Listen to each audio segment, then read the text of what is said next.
I'm a grad student here, and just got a couple of notes here, a few comments. This is the first lecture in the 4th annual War and Society lecture series. It's the keynote lecture for the International Security and Internal Safety Conference. We're looking to have a good time tonight. It'll be good. Lee Winsor's a good guy. So before I introduce him, make a few comments here about the conference, and just quickly thank everyone who helped put this together. And yes, I will read off the page and break in some of the rules, so I apologize.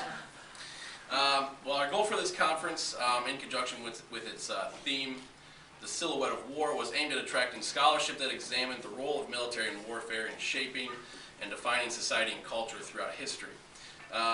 We are very proud of the diverse group of both scholars and topics that have come together for this conference. We believe that tomorrow will be an excellent forum for an interdisciplinary examination of war and society in both past and present. We hope that this conference will illuminate and expand on important topics of scholarship and the academic fields featured, and we hope that it will be rewarding for everyone.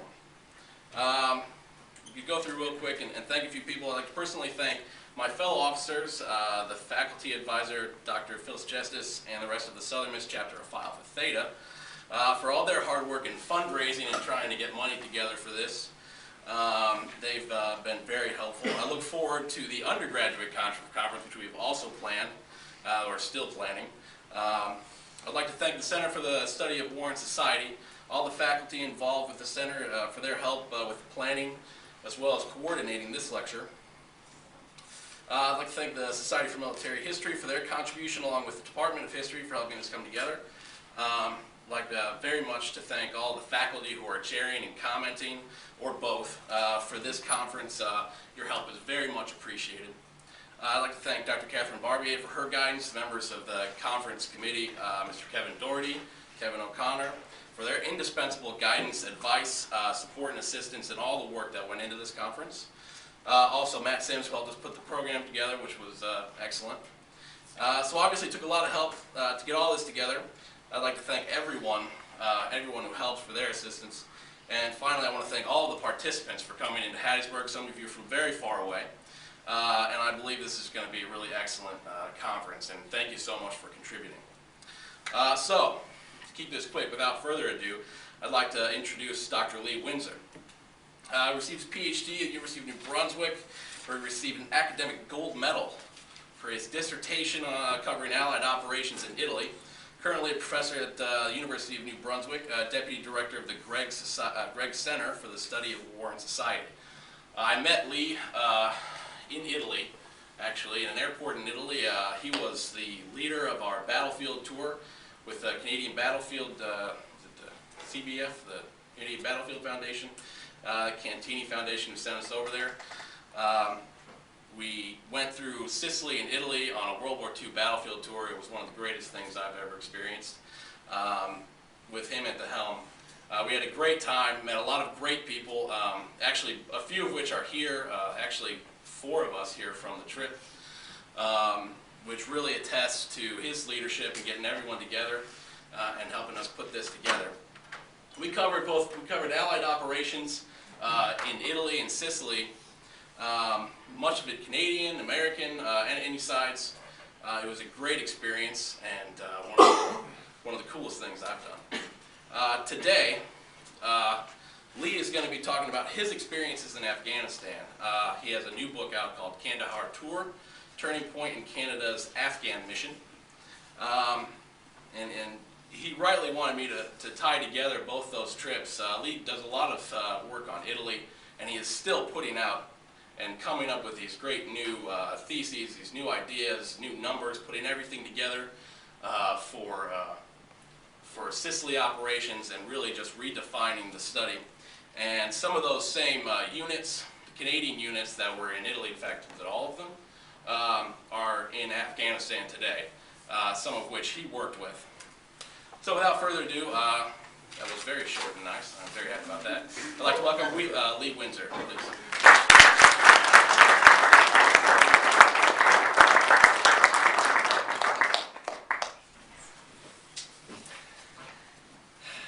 Thank you all for coming tonight. I got off the plane last night in this town, or sorry, in Jackson. And there was a lady who buttoned up her parka because she thought there was a chill in the air. And it was 14 degrees above zero by the Celsius scale. When I called home to let everybody know that I was safely here in the southern United States, the 14th inch of new snow had fallen on the back deck on top of the 6 feet of existing snow and the minus 37 temperatures that we've been experiencing. When it gets to minus 37 Celsius, the minus 37 Fahrenheit, they kind of come together and it's all bad. So, thank you for having me. Fantastic. We were gassing the car up today and I practically laid on the hood. This car soaked up the sun. Oh my God. It's true what they say about Canadians. That's why we fight when we play hockey.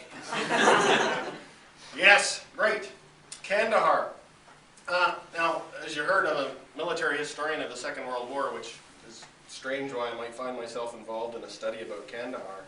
And the reason I got involved with it, and my colleagues, Dr. David Charters and Brent Wilson at the University of New Brunswick, was because we were angry.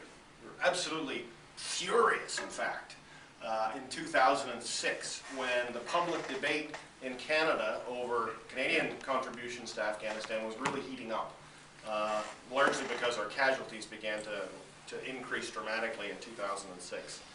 And we watched the debate that was going on, both the public debate, the political debate, and even the academic debate. And folks on both sides of it didn't have a clue what they were talking about. It was clear. The level of accurate, hard data about what was actually going on the ground was non-existent. It was a huge break. And that went for defenders and critics of the mission alike. So, and we had reason to believe that we had a closer idea of what was going on because we're co-located beside a major Canadian base that was responsible for training up rotations that were going into theater. We were talking to guys who were coming back off rotations and serving as instructors in those schools. And what they were telling us about what they saw in Afghanistan, what the development guys from the Canadian International Development Agency were telling us, and our foreign affairs guys, it was all different from what we were hearing in the public debate and the political debate, and especially in the debate among academics. And I thought this was the most disturbing because we have scholars in Canada, highly reputable scholars, using their positions in academia to really express opinion based on newspaper articles without having any hard data to support their hard evidence to support their claims. So we thought, as a publicly funded post-secondary research and teaching institution, that we in fact had a duty to get involved and foster some more informed debate. We did not want to become cheerleaders for the mission. I must be absolutely clear about that. Our goal was, it's not our place to do that. Our goal was merely to ensure that the folks arguing about it, and in a democracy they should debate the issue, that at least they would debate it with the facts. Which then raises the question of how are historians going to do that? And we set out to do what historians do, to write a history of a finite period of events, a set of events, and explore the issues, all the issues surrounding that period that we had selected, the background and leading up to that period, the course of events themselves, and then try to provide some assessment of the consequences of that period. And our plan was to do a case study of one rotation, or one Canadian tour of duty into Kandahar province, one of the more volatile provinces of Afghanistan's 34 provinces. And we thought that that would be, we sometimes call it our Band of Brothers approach, by telling the story of one rotation, start to finish, including training and pre-deployment training and going into theater and then coming back out, that it would shed a lot of light on general questions about the Afghan mission. The tour we picked, for those of you who are historians and are interested in methodology, was the hometown team. The 2nd Battalion of the Royal Canadian Regiment, my old unit that I was closely affiliated with, and 4-2 Field Engineer Squadron, along with a bunch of other garrison units from Canadian Forces Base Gagetown in New Brunswick. And I suppose one might question my objectivity, picking to study a unit that's full of my old chums, and that is a problem, but it also gave us access to them so that we could do detailed interviews with a large number of participants. Both before they went, I actually went into theater with them, rather foolishly, and then came home and interviewed as many of them as I could get my hands on when they came back. So our purpose was to write about this particular tour. Oh, and yes, we are redcoats. Thought that might kind of this kind of audience and not as tight. Our aim was to have this tour be a history of any tour to Afghanistan, and indeed any tour that the Canadian Forces had been on in the last 15 years, because in many respects it looks a lot like those. So it would be a snapshot in time that would help act as a kind of civil-military relations exercise to allow Canadians to have a little bit of a window on what the ground reality is for their soldiers, their police officers, their foreign service officers, and their international development officers. What we did not bank on was that the tour that we picked happened to be a major turning point in the history of NATO and the UN and Operation Enduring Freedom in Kandahar. Now, there's been some confusion over our choice of title and our assertion about what that means, because we're not suggesting that Kandahar was suddenly fixed during the tour that we picked, which was the one in the first half of 2007. Or we're not suggesting that the insurgency was magically defeated in that time frame. In fact, arguably the insurgency has become, as you all have heard in the papers recently, has become even more powerful in the last year and more dangerous. But that time frame does mark the opening of a coordinated and vastly accelerated effort to rebuild Kandahar into a legitimate agricultural and transportation hub. Rebuild it into the agricultural and transportation hub that it was once before. Not build it into something that it's never been, as some people suggest we're trying to do, but get it back to where it was before the rest of the world started sticking their fingers in it. And likewise, this first half of 2007 was the start of the first real serious grippage of the problem of breaking what is, most certainly, an alliance between the Taliban and the drug traffickers who exist and function in Afghanistan. Our principal finding was that all of the things that critics of the mission and commentators demanded, and in many cases still demand, ought to be the priority in Kandahar and Afghanistan at large, instead of just applying firepower to get Taliban guys dead, all those things did become the priority. So in the first months of 2007, the Canadian mission in Kandahar fundamentally shifted so that the main effort becomes short-term aid, longer-term international development, and diplomacy from the village level to the provincial level, national level, and the regional level. But the trouble was that nobody was communicating the fact that this shift had taken place to the folks back in Canada, or in any NATO country, arguably. And anybody who was trying to speak out about it found nobody willing to listen to them, which raises some questions about why there's such an information disconnect about ground reality in Afghanistan versus the public debate back home. And I imagine we can have a discussion after I'm done here about if the same is true for Iraq. And I suspect that it may very well be. I think the obvious reason for that disconnect is media focus on that which is bloody and that which is scandalous, and that focus skews public perception. But in addition to that, in the Canadian context, we have a problem with a misunderstanding that exists among the Canadian public that the Kandahar mission seems to break with our motherhood and maple syrup principles of peacekeeping. We are the nation of peacekeepers that build swing sets and kisses babies and waves the maple leaf around. And many argue that warfighting and peacekeeping, and especially international aid and development, are incompatible and impossible to do at the same time, at least successfully. And what we found in our focus on Kandahar in the first half of 2007 was that all of those things, in fact, were happening simultaneously and with a tremendous degree of mutual support and, in fact, interdependence. Arguably, in fact, Afghanistan is anything but a hard turn away from Canada's peacekeeping legacy. In fact, I would suggest to you that it looks far more like the missions that Canada has been conducting, like this one in Bosnia, since 1992, when we first rolled into the Sarajevo airport. My regiment first moved in there back in 92. Most of these operations were not Cold War peacekeeping.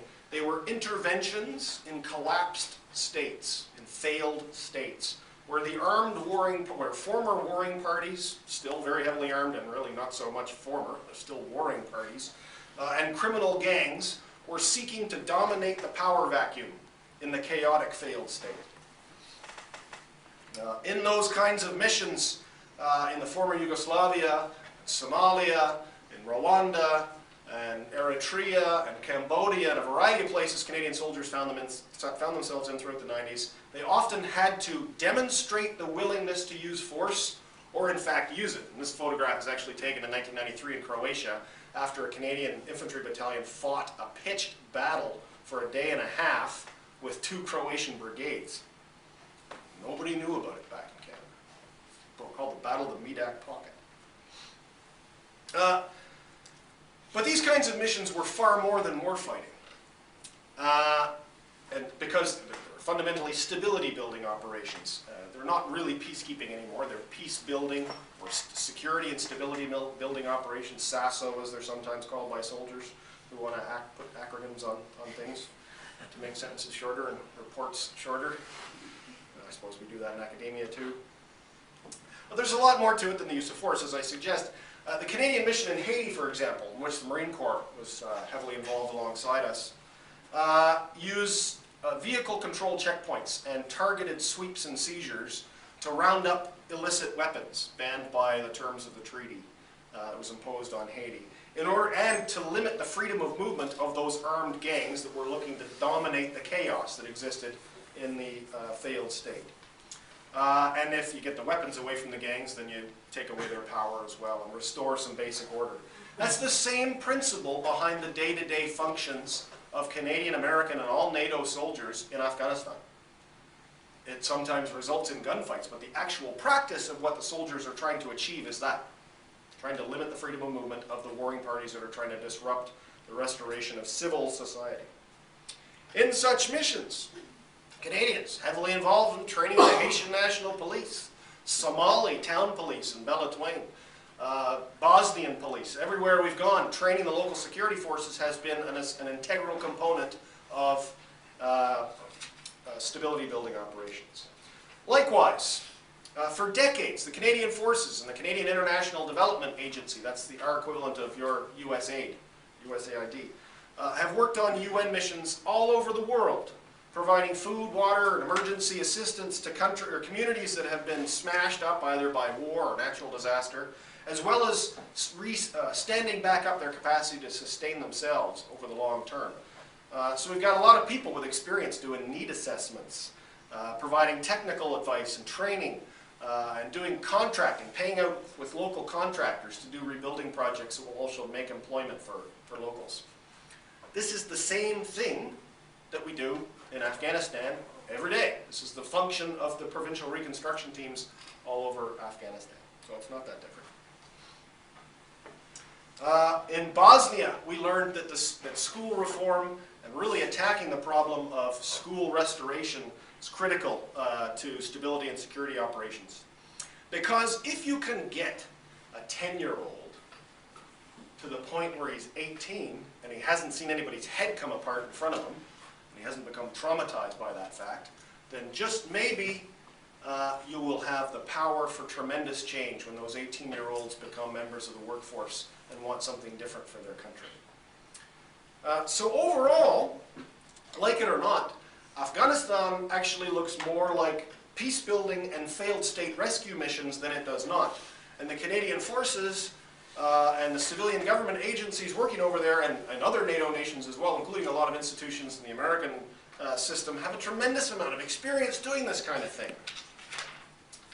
But I would argue that in Canada, our public and even our politicians remain fundamentally ignorant of this fact that Afghanistan looks a lot like the 90s.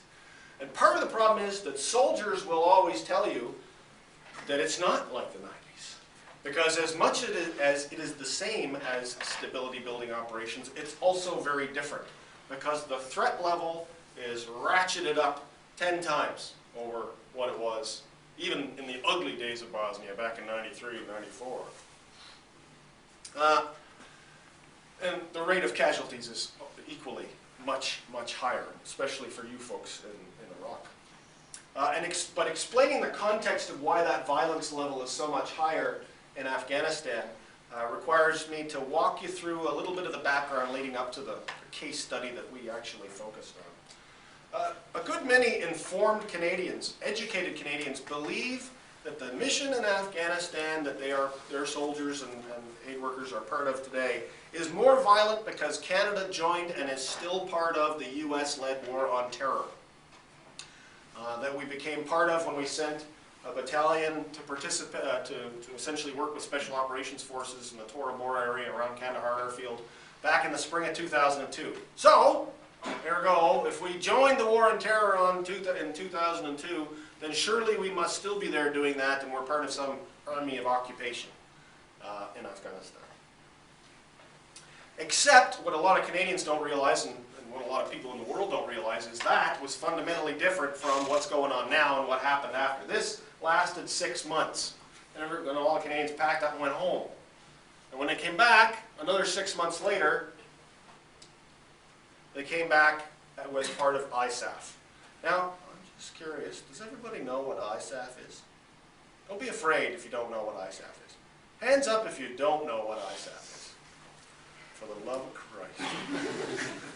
ISAF is the organization that you people command and provide the largest force contribution to. It is NATO's International Security and Assistance Force for the Islamic Republic of Afghanistan. You make up the largest contingent in it. It is a UN-sanctioned mission, just like the I-4 mission in Bosnia. Did you know it was UN-sanctioned? Did everybody know that? At least most people, hopefully. Anyway, in any case, Canada went back as part of ISAF when ISAF was really small. ISAF started out only in Kabul, and the mission was to stand back up a functioning federal public service in the nation's capital. And the Canadians ran that mission in conjunction with the French and the Germans and at times the Dutch from 2003 to 2005. And that's more like the kind of nation building and stability building operation that Canadians were comfortable with from Bosnia. Casualties weren't too bad. Problem is that while we were making Kabul work, starting to tackle the corruption problems and other issues with the Karzai government and restoring law and order in the city, other stuff was still going on. Operation Enduring Freedom still ran the roost in the rest of rural Afghanistan, especially in the south. Very small numbers of lightly equipped American Special Operations Forces, supported by a couple of light battalions of paratroops, were continually searching through the mountains for where Osama had been hiding. And they didn't have a terribly large amount of resources to focus on any kind of rebuilding of Kandahar, we should be sure, or of southern Afghanistan. That was not the mission. That was not the mandate. You remember Donald Rumsfeld saying, "We will not nation build in Afghanistan," way back when. That has changed, obviously. But the problem was, in 2003, 2005, a very small number of American soldiers are conducting purely counter-terrorist operations. If they're doing any reconstruction at all, it's to buy off a local warlord so he won't attack them while they're on their way to go hunting for the real target. At this time, the Taliban isn't really bothering them. The violence level isn't that high because this is a fly on their back. This will go away. This has a finite endpoint.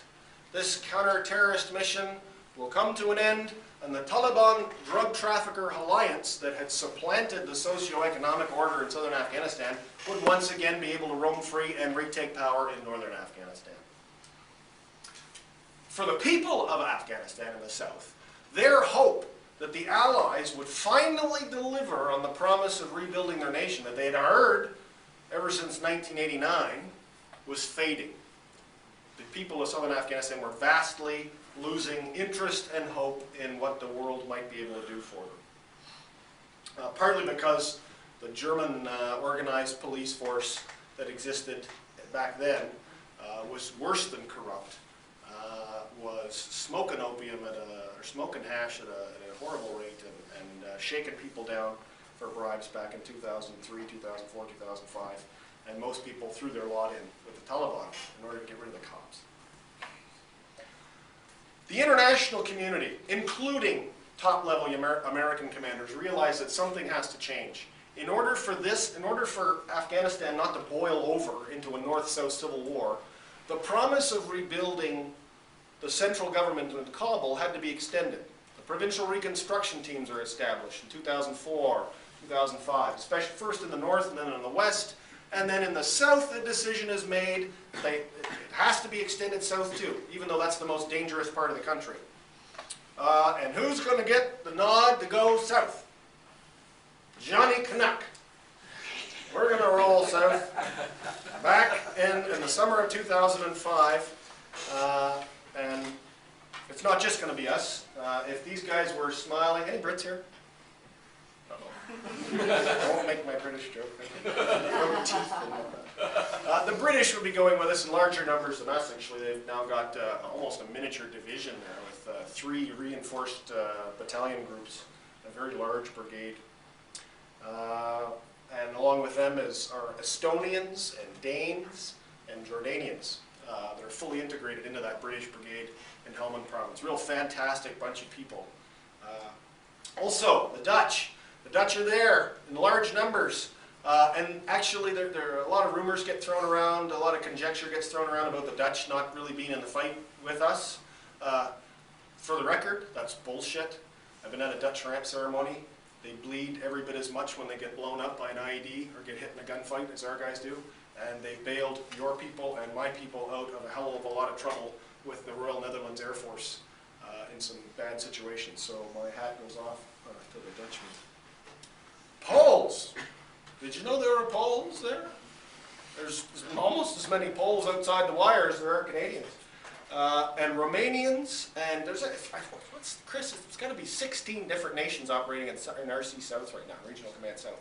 So the alliance is there in quantity and functioning as often, more often than not.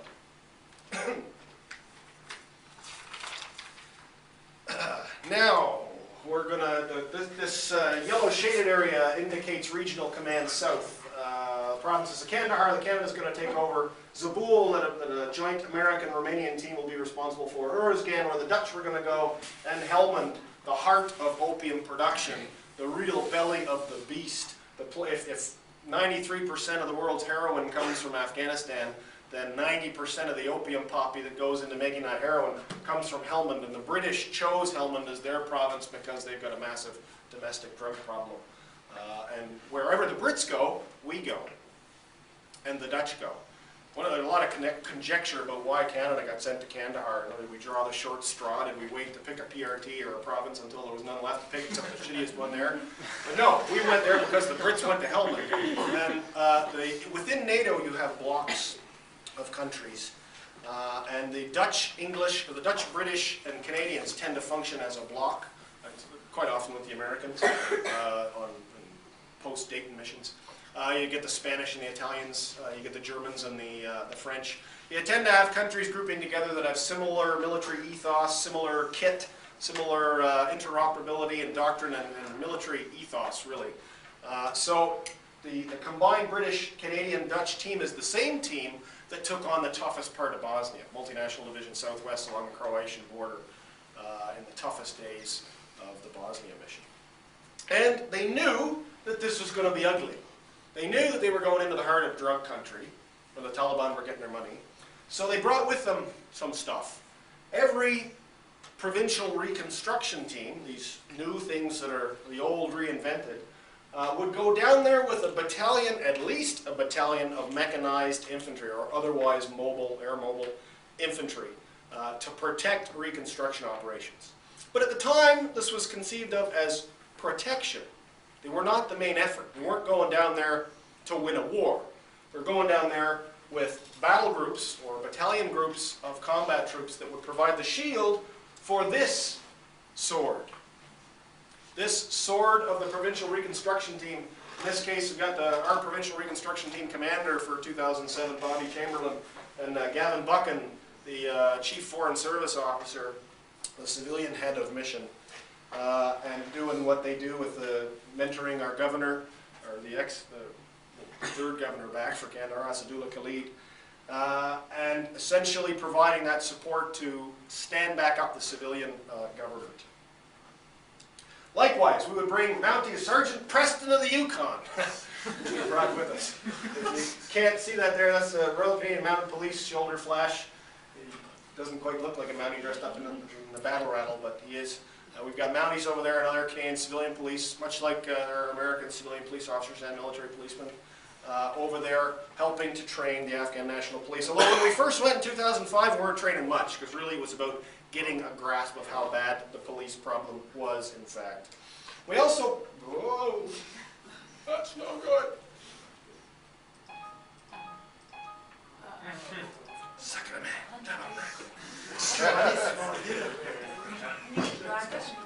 Keep going, Lee. I'll hit it with a hammer. All right.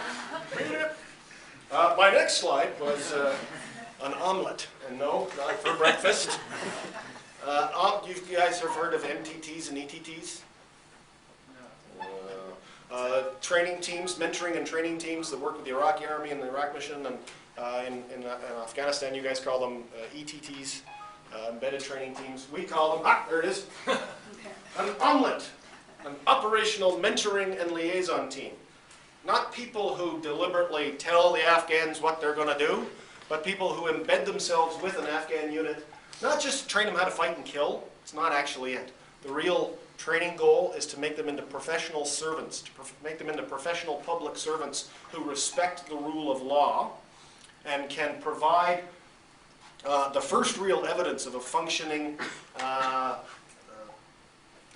perhaps most important public service for a sovereign state. And remind them that their duty is not to shake down their fellow citizens, but at times give their lives, if necessary, to protect their fellow citizens and their constitution. A kind of a concept that had become foreign in a place that was destroyed by many decades of war and drought, and where self-preservation was most important. Along with these military assets and civilian government assets would come the NGOs. The NGO community was hoped would pack in to the area behind the battle group, behind the military organized provincial reconstruction teams. Some of you will know that this photograph is Sarah Chase, a famous American from National Public Radio who started up her own soap making company in Afghanistan. Real success story, fantastic, brave lady, drives around with her own pistol. She's waiting to die now in Afghanistan because she figures the Pakistanis are going to get her any day. A guy named Drew Gilmore who builds bakeries in Kandahar, a Canadian kid.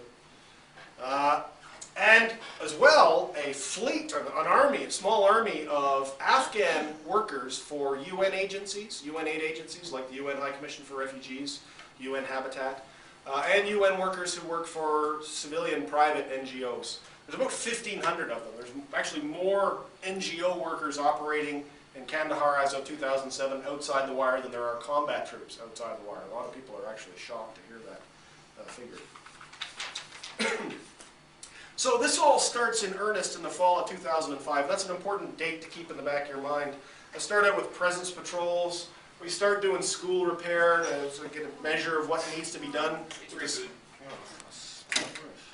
We start doing school repairs.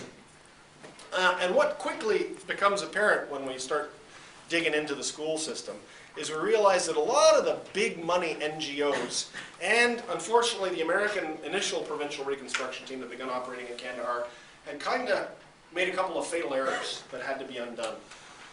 They built a lot of stuff without bothering to ask anybody where they wanted it built. And one of the most important things they built were schools, because schools, everybody likes to see a school. We're going to rebuild, let's build a school, let's build a big concrete high school in the middle of a desert. 5 miles from anything. And we'll build it with thick walls and a good foundation and good windows, firing ports. Long distance from anything else, clear fields of fire.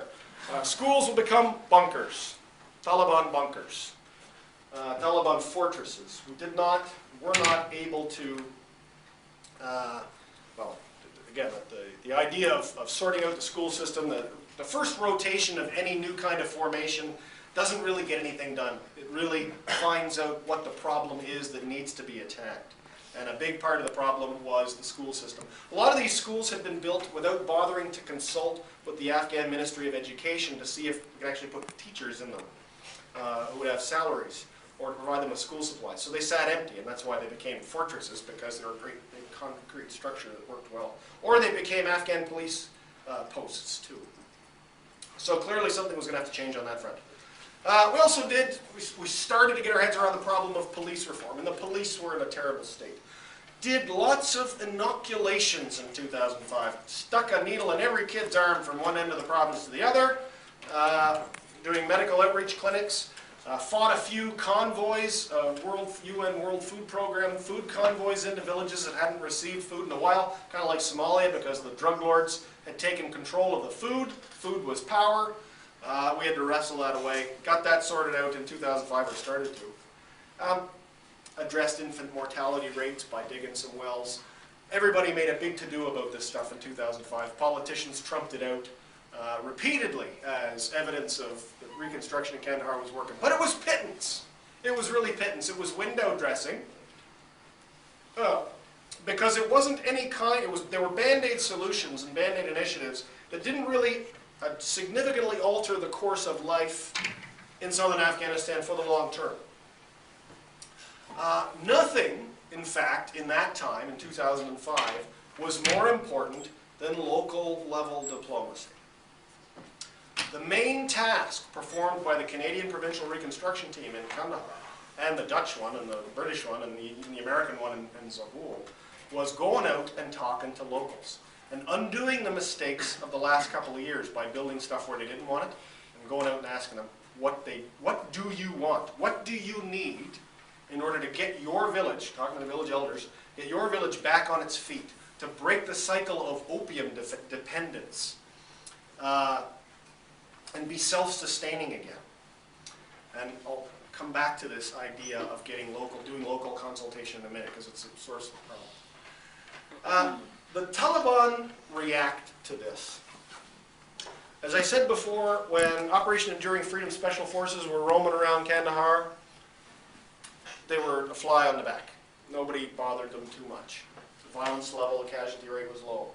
When our senior foreign service officer, a fellow by the name of Glenn Berry, starts roaming around all the villages of Kandahar saying, what do you need to really get your community functioning again?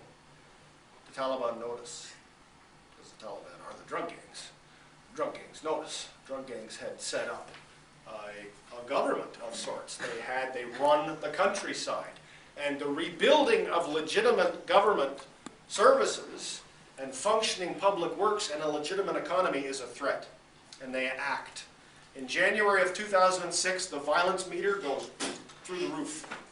The attacks start in earnest, and the first person they kill is our senior foreign service officer. The first casualty for us in Kandahar is not somebody wearing a uniform, it's Mr. Glenn Berry, our senior foreign service mission chief at the PRT. They murder him deliberately because he is a threat that can really mess up the Taliban drug trafficker line. And this is just the start, because in 2006, that's not all they do. They actually see the writing on the wall that the promise of Reconstruction can really undermine the drug trafficker alliance power. They do something that nobody could possibly imagine. They massed 2,000 light infantry fighters in a couple of villages based on some of those schools built by NGOs just west of Kandahar city. They dug in with mines and wire and protected by IEDs. They used excavators to dig out bunkers. They dug a Soviet-style brigade defensive position covered by indirect fire weapons, mortars, medium mortars, heavy mortars, rockets, the whole shiroo of a Soviet light brigade was packed into the villages of Pashmul and Bazar-e-Panjma. So, this is right around the time that our Roto 1 is transitioning into Roto 2. And Roto 1s are always about gathering information. So Roto 2 is the one that was really supposed to take off based on this new information about what needed to get fixed and really use the battle group to provide the shield so that the Reconstruction Team could go and reconstruct the province. But as they're getting off the plane in August of 2006, all the guys in the new incoming task force are told, right, you guys in the Provincial Reconstruction Team, we need you to put your battle rattle back on and forget about providing force protection of the reconstruction stuff. What we need you to do is a brigade-level assault river crossing behind a creeping artillery barrage on an enemy brigade dug in place in a conventional battle.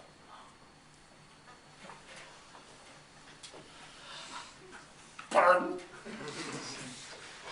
I mean, the guys know how to do it. They're trained for it. They came in with a fair degree of mechanized capability, labs, like your Marine Corps light armor vehicles. We got those as the basis of our mechanized infantry formations.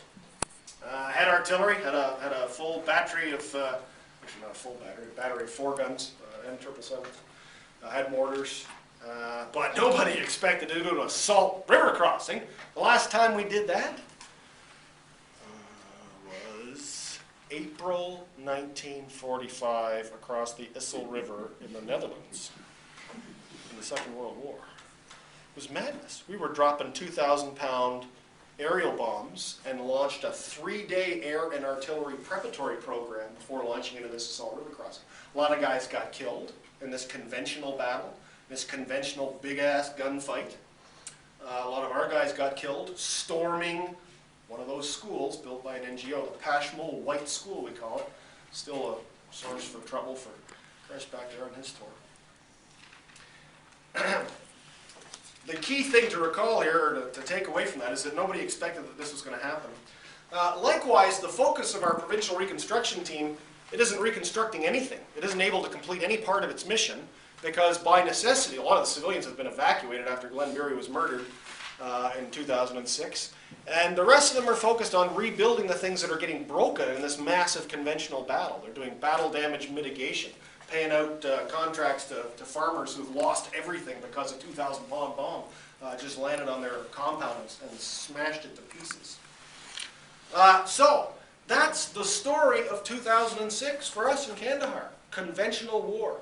And for a lot of people in the public debate, for a lot of academics, what they saw on the papers, this wasn't what the government said we were going to do. We're supposed to go and reconstruct Kandahar. We're fighting a conventional war. The fact is that conventional war lasted 3 weeks. And then it was done. And then things got back on track. But it didn't matter, because those 3 weeks, kind of like Fallujah, those are the 3 weeks that everybody associates with Afghanistan. So that is the national collective memory of Afghanistan. We call it Operation Medusa. Nice rugged kind of name. Everybody says Operation Medusa all the time. Well, no, it's not. The good news is that all of this was wrapping up at the end of 2006, and the tour that I had picked to tack myself onto, and that we had picked to do our little case study of, happened to be the first one after that. And that's why we call it a turning point. Because after this conventional battle, the bad guys have had their asses handed to them in a bucket, and they are dispersed to the far corners of the world. And generally they go into a seasonal kind of remission, and a window of opportunity is created to try to restart the building process in Kandahar in the first half of 2007. In comes Roto 3, the task force that I wrote the book about, Task Force 107. And they come with new stuff. For one thing, they come with a lot more engineering capability, a lot more heavy engineering capability, including tracked-based engineer vehicles. They come with tanks. We bring tanks to a counterinsurgency, and everybody says, what are you doing bringing tanks? Fight counterinsurgency, you look like the Russians. Well, except that when we fought Operation Medusa, that conventional fight where the Taliban deliberately picked a dig in amongst civilian populations and in civilian homes, the only way to provide suppressing fire before you launched an infantry assault was to bring down a barrage of 100 or more 155mm artillery shells and obliterate the area before you launch your rush, so your riflemen are not mowed down like the Somme in 1916. You put a tank in there, and when Timmy Taliban is in the Grey Putt firing his PKM light machine gun, one tank round can take out the Grey Putt from 2,000 meters away, only the Grey Putt and not the house beside it. Tanks bring all kinds of new capability. Something else they bring that are more important than the gun. Never mind the gun. It's not about the gun. It's about this great big vehicle with teeth on the front of it. By teeth, I mean mine plows. Mine plows and mine rollers. On hydraulic arms, legacy Cold War equipment. Put that sucker on the road when you're in trouble. I've been in trouble, needed the tanks to come get me. I know Chris has been in trouble, had the tanks to come get him. And if you really need to have it happen, you put the friggin' teeth in the road and they dig the IEDs out as they thunder in and the cavalry comes to the rescue with a quick reaction force. It also gives the new incoming battle group the capacity to go anywhere. The Taliban are using IEDs to try to deny freedom of movement, so we can't do local level diplomacy. But when you put the diplomat in a column that's got a tank at the front of it, it can go anywhere the hell it wants. Likewise, in that new tour, the first half of 2007, the Omelette has made the breakfast. The Omelette has delivered. We've had an Omelette working with an Afghan Kandak, it's Dari Pashtu for battalion, 2nd Kandak, 1st Brigade, 205th Hero Corps of the Afghan National Army has had a Canadian Omelette with it for 6 months after it came out of the collective training schools.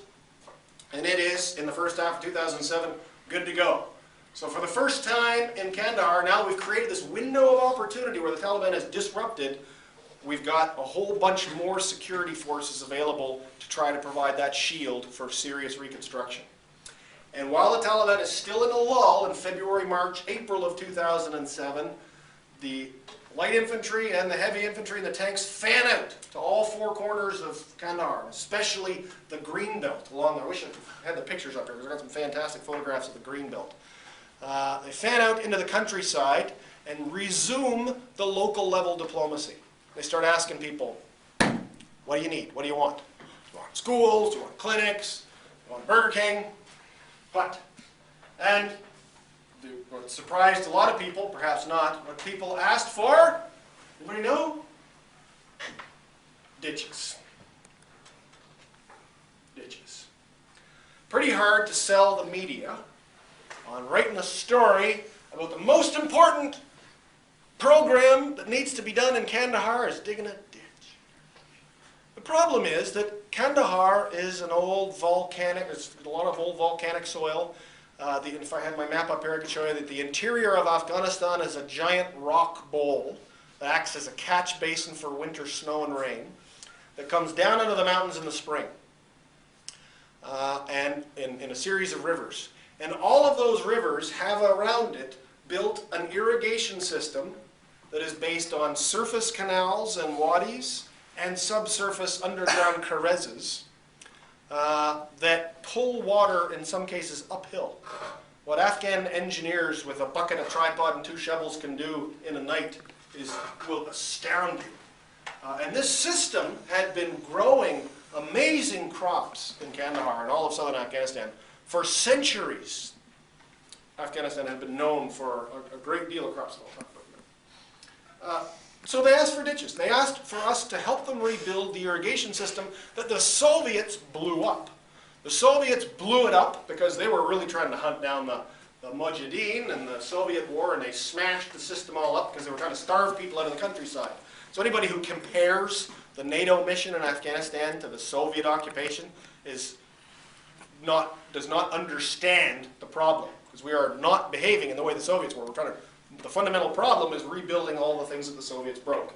The most important of that is the irrigation system. And the reason people wanted the irrigation system rebuilt is because the reason that it didn't work, or the reason that because it didn't work, they had to grow poppy. There's a myth that they grow opium because it's the only thing that'll grow in a dry climate. That's not true. Opium actually takes a huge amount of water to keep fertile. I've been in an opium field in a day that was almost 40 degrees Celsius. I don't know what that is Fahrenheit, hot. Sunny, sun beating down on the opium field, and it was wet. You gotta have a lot of water to grow opium. The thing about opium is that in an environment where you're pulling water off the river, and you've been in a drought that's lasted for 10 years, and there's really not that much water in the river to pull off, and the irrigation system is bashed all to hell, what you have to do is pay the rent, because you're a tenant farmer. You don't own your land. You got to meet the rent. If you don't meet the rent, your son, gone. Or your finger, chopped off. Or worse, it's going to get ugly. So you do what you got to do to feed your kids. And that's take the little bit of water that you got on the one of your 10 acres that's closest to the river network, and you sow it with opium. And you're paid for that opium almost enough to get through the year, but not quite enough. The drug lords deliberately don't give you quite enough so that you have to take out a loan. Is anybody here of the faith of Islam? You know, some of you will know that in the Islamic world, debt is not looked upon favorably. So this debt must come with a 100% interest rate. So people are in hock to the company store all of the time. They're living at the broken end of a bottle. And then the crooked cops come in and try to shake them down for what little they have. There's a myth about Afghanistan that people are growing opium for money. I've been in their houses. Chris, you've been in their houses. They're not growing it for money. There's a couple of tribes that are growing it for money. They have nice houses, but they are in the minority. So, Canal Restoration it is. Gets launched in the spring of 2007. And Allah intervenes. In the spring of 2007, one of the reasons we see this as a turning point, Allah makes it rain. In the winter of 2006-2007, it rained and it snowed in the mountains like it hadn't in 10 years. So at the very moment that we are doing this major restoration job on the canal system, it's all full of water. And the potential for everything turning green again is there, and it will turn green a lot. In fact, the whole place greens up in a way that it's just not been seen in a while. It gives it's new hope in Kandahar. People are bubbling with hope in the spring of 2007. Right, so the next thing that people are asking for above ditches are culverts. What? The newspaper guy says when he goes to the public affairs officer at the Provincial Reconstruction Team, what are you rebuilding today that I can go have a look at? Oh, a series of 5 culverts we're going to help contract out. Culverts? I can't make that front page news in the Toronto Globe and Mail. Nobody's going to read that. Shit, that's boring. It's not sexy enough, they were told. It's not sexy. Canal or wadi or culverts. But you see, with a surface-based irrigation system that's based on canals, if you're going to have a secondary farm road network that can carry heavy crops to the highway and get them to Kandahar City where you can sell them and make some money, you have to have little bridges over all those culverts. You have to have little bridges over all those ditches. You have to rebuild the secondary road network that was the other thing that the Soviets smashed to hell. So secondary road building and canal digging are the biggest and most important features in the first half of 2007. And who's doing it? Not contractors from the United Arab Emirates. Afghans with shovels, cash for work, making employment for people, having them do the work because they're the engineers who know how the system works. The first couple of canal projects that we tried to fumble around with in 2004, 2005, we messed up bad because we didn't bother to ask them how the system works. They know how it works. They're geniuses with this system. Like I say, they make it water flow uphill. So with this new local level input, we have a tremendous far-reaching program of turning things green. Now, along with that, there's all kinds of pieces that have to go on. They have to go on fast. I'm going to go through them fast because I don't want to keep you too long. I'm running into trouble already. Man, I'm a bad man.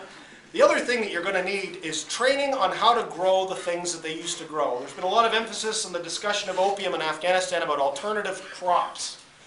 Damn the alternative crops. They are not alternative crops. They are traditional crops. We are doing a restoration of the traditional agricultural system that used to once exist. Except that the guys who knew how to grow pomegranates and who had the seeds in place and the wheat seeds and the apricot seeds and the skills and the stocks of fertilizer and the knowledge about how to work with it, they're gone. They're dead. Their fathers have been killed. The son was forced to grow opium for the last 10 years to feed his kids, feed the grandkids. So there's got a major training initiative among many of the NGOs, including a very good American NGO that's operating in Kandahar called Roots for Peace that runs a pomegranate seed orchard. Fantastic organization. A couple of other small groups like that have tremendous impact for rebuilding. Because with $100,000 US, they can train 50 to 100 farmers on how to grow pomegranates and then actually get the seedlings out to them and change their farm organization and get it off of that opium cycle. Likewise, if you're going to have water flowing and things getting green and the road network restored so heavy crops like melons, apricots, wheat in sufficient quantity to make a profit can actually go in on the highway to the city, there has to be a city that works in order for that crop to be sold. Has to be farm marketing boards, co-ops, production facilities that will buy that produce and for a very acceptable rate that can compete with opium. And that's being done. A lot of the big Provincial Reconstruction Team focus is on making a functioning city. And one of Chris's jobs was running the city cops to make sure that the city cops could ensure that that city would function with an acceptable level of corruption and allow those factories to work. And have sewers and power so the factories could function, so the grape juice plants could turn those wonderful Kandahar grapes into juice that could be bottled and sent on to Pakistan or up to Kabul or wherever. Gotta have a bank. Gotta have a bank if you're going to make this legitimate economy function again. So the Canadians are looking at the practice of issuing all contracts in US dollars, thinking this is not good. Why are we issuing all contracts in US dollars? We're supporting a false economy here. So one of the things that happens in the first half of 2007 is a branch of the Afghan International Bank is established in Kandahar, and all contracts start getting paid out in Afghanis. Afghanis, money. Afghans, people. Afghanis, currency, right? Common mistake. Likewise, prison reform. We send in a civilian team from Correctional Services of Canada, people who run all our federal prisons, to start reforming the Afghan prison, the notorious Afghan prison system, to prevent any kind of problems like, the one we don't want to talk about here. To mention the wall. Right. The other problem that needs to be tackled in the year of the first half of 2007 to make it into a turning point is the border with Pakistan. For years now, the White House and the State Department had a moratorium on control over foreign relations with Islamabad. A lot of NATO partners said, get out of the way. Let us talk to them too, because you guys are shit in the bed, frankly, by focusing on issues of domestic security purely and not treating this as American domestic security. And I say this, and I don't mean to be offensive here, but it needs to be said. The Canadians took on a role by dealing with the mid-level branches of the Pakistani government and establishing normalized border relations in Kandahar. It's a long, slow, uphill process. But we actually got the customs officials, the border police, the Afghan border police, and the Pakistani military folks along the border to at least start talking, which they hadn't been doing up till now, and start to address the fact that they have some common ground over issues of criminality and corruption and drug smuggling across that mutual border. So there is ground for cooperation. Likewise, there's grounds for cooperation with Iran, if we can ever get over our problems with that country. We can talk about that question. That's great. So all of this amazing stuff is happening during the seasonal remission and the lull in the fighting in the spring of 2007. Everything's getting green. When I got there in April, everything was amazingly green. I could stand up at the hill at Spurwingar, in the artillery OP there, Chris, and I could look out, and it was just as green as far as the eye could see. In the middle of a desert. It was a giant oasis. It would lead to bumper crops in everything. Wheat fields that the very year before had been sown with marijuana and hash, or fields that had marijuana and hash in them the year before, were full of wheat. But everybody's waiting for May 15th. May 15th is the date. It was the date in 2006. It was the date in 2007. It happened again. You were there May 15th, 2008, were you? Yeah. It'll happen this May, 2009. It's the day after the poppy harvest ends. And the fighting age males that are part of the drug gangs, the Taliban Drug Trafficker Alliance, put down the harvesting knife, and they pick up the AK, and they come out to play.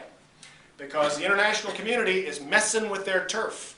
It's threatening to if you get everybody growing wheat again, then the whole basis for the funding system that makes Taliban work falls to pieces, and they lose their power base that they have built up in this cycle of chaos and poverty that exists in southern Afghanistan. And these kids in these street gangs that are the Taliban, the neo-Taliban as they're sometimes called, come out to fight in large numbers. And the big question was whether they were going to come in the same numbers in 2007 as they did the year before, when we had 2,000 fighters, remember. Of those 2,000, about 600 or 700 were Tier 1 hardcore Taliban out of the Pakistani madrasas, well-equipped, well-trained. The rest of them were local farmers in 2006. So the question is, after all this rebuilding and positive success, are any of those farmers going to come back out to play? In 2007, they did not. In 2007, May 15th, fighting season opened up. But it was about 600 Taliban hardcore Tier 1 light infantry. And the gunfight started, but it wasn't Operation Medusa. It wasn't 2,000 of them, 2,000 of us, creeping barrages. It was a couple of platoons of our guys, a platoon of Afghan National Army guys, maybe a section of Afghan police in a gunfight with a couple of Taliban IED cells. And they were doing it the Afghan way, in amongst the villages. At first, when people saw that there was a gunfight coming May 31st, June 1st, 2007, they thought, oh, part the Red Sea again, just like the year before. Get out of the way, because the hammer's coming down. But no, Canadians and the Afghans working like Spider-Men through the compounds, dismounted out of their vehicles and mounted, using the vehicles as fire bases, using the tanks to knock out the machine guns and the Grey Putts, took out the Taliban cells in the middle of the village while the people were there. And they see that the Canadians are coming in with extremely rigorous rules of engagement and extreme discrimination of fire. Not just Canadians, but the Americans involved in this in the area as well. All the NATO soldiers were operating with the understanding that Afghans are the mission. If you kill an Afghan civilian, you have mission failure. So when you use force, if you are Taliban, sorry, if you're a civilian and you're Taliban and I'm trying to get you, you are my mission. So I will not shoot through you to get to the Taliban fighter behind you. I must save you at all costs. Doesn't always work, because some soldiers don't always get the message in training. Some of our soldiers, some of your soldiers, sometimes it gets messed up. But more often than not, in 2007, got it right. 3 civilians killed in all this fighting. And they were all probably legitimate kills because they were set up by the Taliban to be deliberately killed so they could make media events around it. They tried to bait us all the time. They tried to bait me when I was in an ambush. Fired on us coming out of west end of Kandahar City. An RPG team in between a 2-story apartment block and a line of houses. We saw them traverse the turrets on the labs onto the target, 25mm guns ready to rock and roll. Took a hit.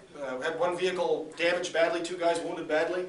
And the order was given, another day, another way, boys. Let's just punch on the gas pedal and thunder through. Because there was too much risk of civilian collateral damage. This is not what the mission is about. Blasting all Afghans at any cost. It's not about that. So, the fighting went on, and over the course of the summer of 2007, the Taliban force that came out for that fighting season was eroded. Most of them were killed off. About 300 of the 600-man force were killed off, or apprehended. Some of them were later bought out by corrupt cops, but that's another story. And they were not, the key takeaway is that they were not able to disrupt all of this reconstruction that I've been talking about. So even though the fighting starts again, the mission functions as it's supposed to.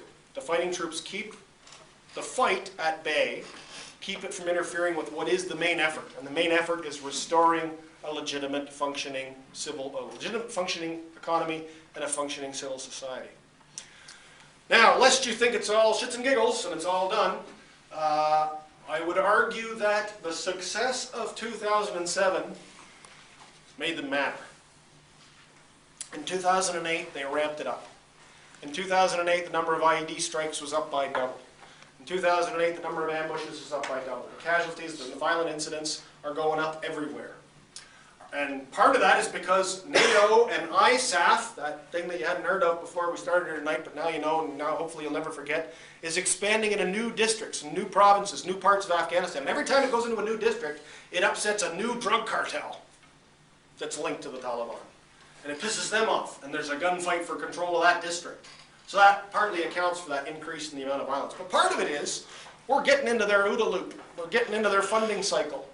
It is game on right now. This is going to be the decision year. Make no mistake, the 12,000 troops that your president has introduced to Afghanistan for this year are going to be badly, badly needed. Because we'll either make it or break it this year, just so you know. Watch for the spike on the 15th of May. They're coming now. I mean, the preliminary assaults and attacks, increases in attacks are coming right now. They'll increase in the next month, especially in April, but by the 15th of May we'll see gunfights again. The good news is that in spite of that increase in violence, it still couldn't, it slowed, but it did not stop in 2008, the rebuilding process. It slowed considerably. The massive spike in positive activity that we saw in the spring of 2007 was not replicated in the spring of 2008 because of the increase in violence. It was not. It was not stopped, though. The important thing is it was not stopped. Reconstruction, the road to legitimacy, was not stopped in 2008. The Shuras continued. The farm road upgrading continued.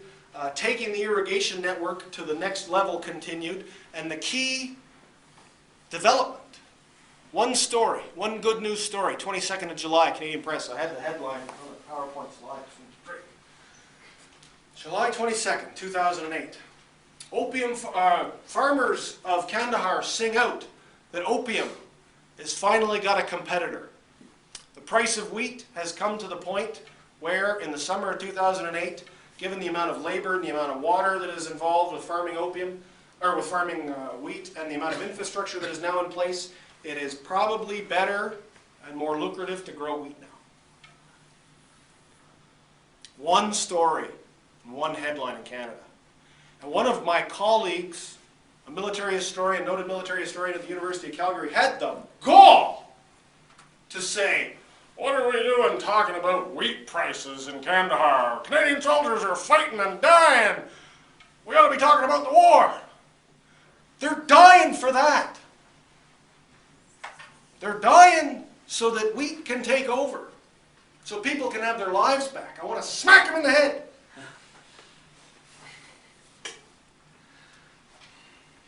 It ain't over yet. We've got a long, hard fight left to protect this regeneration process. And everybody in the alliance, all of us in NATO, have to decide if we have the stomach to stick this out. Because what this is, in my mind, and I'm going to get off the objective historian viewpoint and tell you what I think as an observer and as a believer now in the mission. I should make my bias clear there. This is a war against slavery, because the people who live in the rural countryside are feudal slaves. They're feudal servants that are under the power of the drug lords. This is a war to free them from that. If you need a cause that's worth something, I think that one's important. I know I've gone way over time now. I would like to close by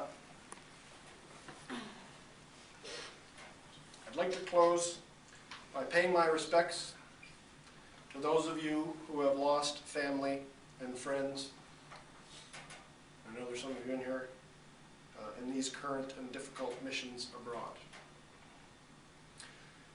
Regardless of what any of you think about these, whether they're justified or not, the fact is that our communities in Canada and your communities have suffered losses in our young people that we can't replace. And we in Canada share your grief